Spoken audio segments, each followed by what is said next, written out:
Derek Ramsey sinermonan si Andy Eigenman dahil sa isiniwalat na sigalot last week dahil nga sa pagitan nila ng asawang si Filmar Alipayo matapos na madamay pati ang aktor.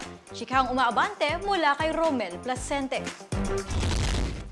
Matapos gumawa ng ingay sa social media nitong weekend, nakatikim daw ng sermon mula kay Derek Ramsey si Andy Eigenman.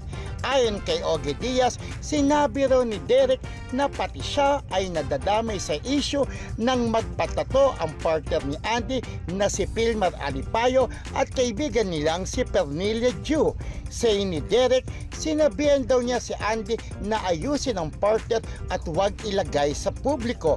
Hindi raw kasi alam ng mga ito ang reaksyon ng marami na agad ngang umani ng batikos. Napag-alaman na friend din kasi ni na Derek at asawang si Ellen Adarna si Pernilla.